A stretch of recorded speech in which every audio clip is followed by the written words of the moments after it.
Jadi kita memilih Imam Al-Ghazali ini karena biar kita mengenali beliau lebih dekat. Bila kita kenal, kita akan lebih cinta dan kita akan lebih tahu jalur-jalur pemikiran beliau. Di mana Al-Ghazali rahimahullahu ta'ala seorang tokoh yang dikenali dan diakui kehebatannya oleh kawan dan lawan, oleh seluruh dunia. Dan beliau seorang ulama satu-satunya yang diberi gelaran dengan Hujjatul Islam. Tidak ada dua gelaran yang seperti itu dalam agama kita. Yang mendapatkan gelaran istimewa Hujjatul Islam. Nanti insya Allah kita akan huraikan apa sebab beliau diberikan gelaran itu, dan sampai sekarang tidak ada tokoh yang diberi gelaran yang sama oleh para alim ulama. Baik, Al-Ghazali rahimahullahu ta'ala seorang tokoh yang luar biasa. Pengetahuannya kalau zaman sekarang dia menguasai ilmu-ilmu agama dan ilmu-ilmu falsafah, ilmu-ilmu umum. Bukan hanya sekadar tokoh di kalangan ulama tradisional, tapi pemikiran beliau menjangkau kepada keilmuan internasional pada zaman itu. Dan beliau mampu meletakkan masing-masing tokoh dan masing-masing ilmu sesuai dengan tempatnya. Kita berikan satu contoh, dan inilah diantara yang menyebabkan beliau digelarkan dengan Hujjatul Islam. Di zaman beliau, para ulama tradisional atau ulama pondok seakan-akan tersisih dari masyarakat, karena masyarakat mengkagumi falsafah Yunani yang masuk dan beroperasi dalam masyarakat Islam. Mungkin kalau nak dibuat satu perbandingan, hari ini banyak ulama-ulama tradisional yang tersisih karena dunia pada hari mengkagumi cara berpikir orang barat dalam memahami ilmu.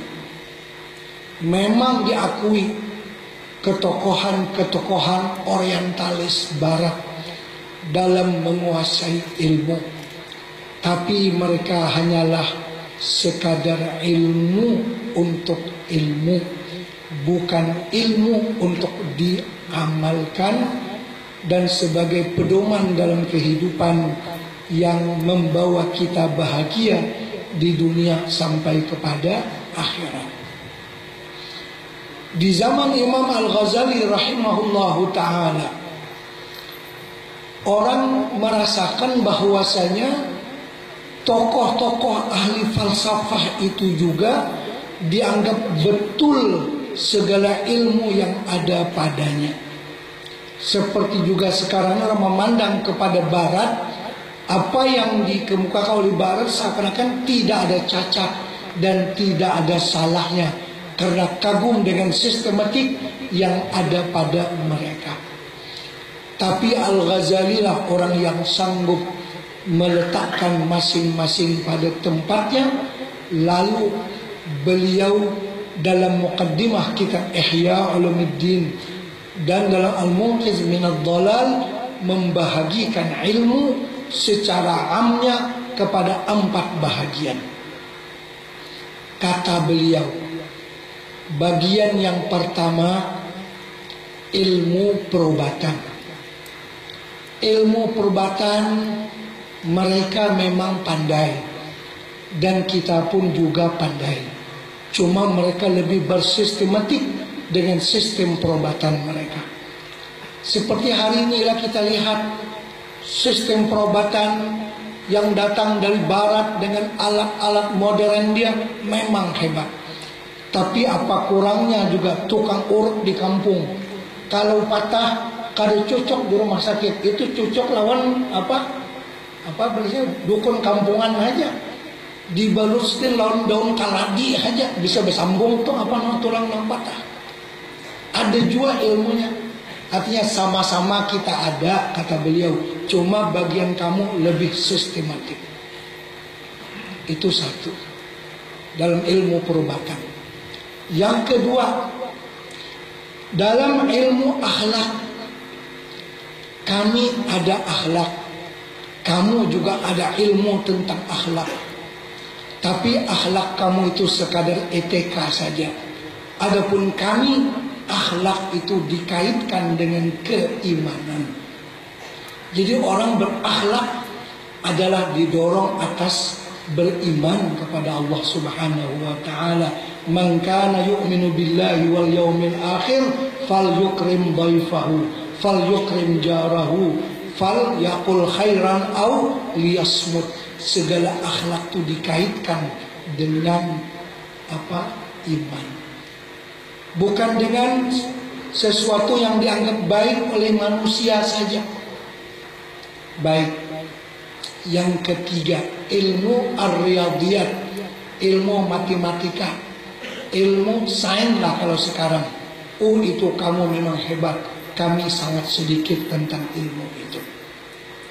Yang keempat, yaitu ilmu ilahiyat, ketuhanan. Nah, ini kami hebat. Kamu tidak mengerti, kata beliau. Walaupun kamu sudah insinyur, kamu sudah menjadi seorang insinyur yang bisa bikin kapal terbang, tapi kamu masih sembah patung, bermakna kamu bodoh dalam ilmu tauhid.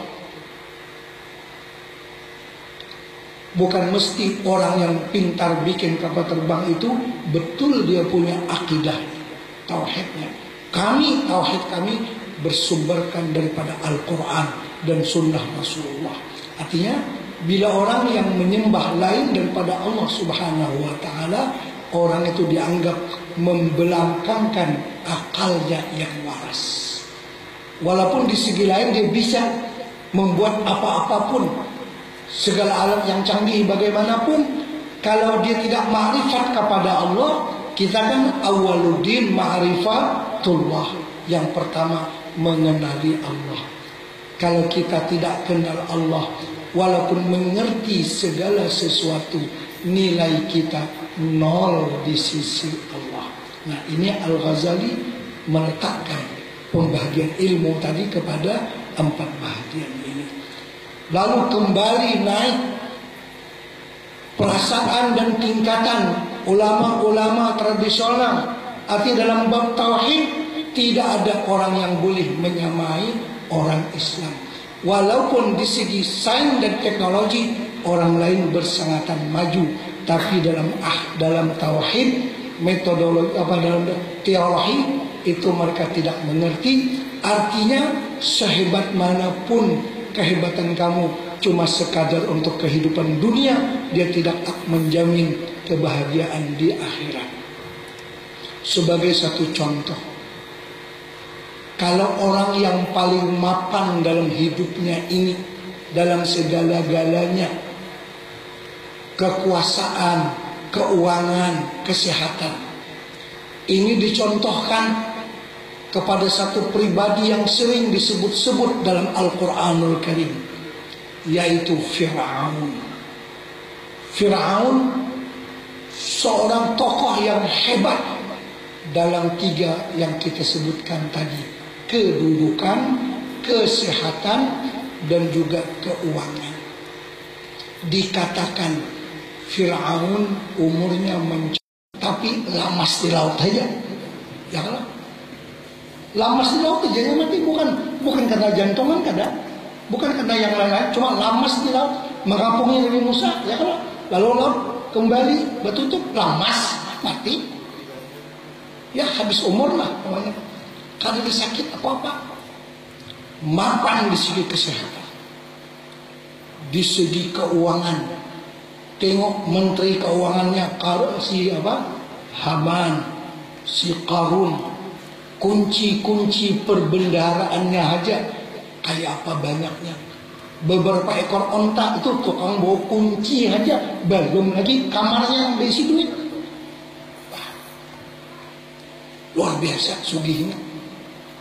Kekuasaan mutlak di negeri Mesir, kuasa selama 300 tahun. Bukan satu periode.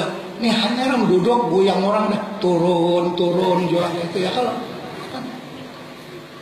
hanya satu periode aja ya kan sudah dimacam-macami orang ya kalau ada yang jadi bupati 2 minggu sudah ditangkap orang ya kalau macam-macam aja. Fir'aun 300 tahun ada siapa yang menggoyang mana hebat kalau di segi kesehatan, di segi keuangan, di segi kedudukan dan kekuasaan. Tapi kalau itu berakhir dengan adkhilu ala fir'auna asyaddal azab, masukkanlah Fir'aun dan konco-konconya dalam siksaan yang pedih. Apa artinya 300 tahun? Nah, karena itu yang menentukan bahagia atau tidaknya kita ialah keimanan dan tauhid. Nah, ini kata Al-Ghazali yang kita miliki, mereka tidak. Ini yang kita miliki. Ini yang menjadikan kita berarti di sisi Allah. Mereka tidak. Mereka cuma ahli bikin itu ini dan macam-macam, tapi tauhid tak betul. Masih menyembah yang lain daripada Allah Ta'ala.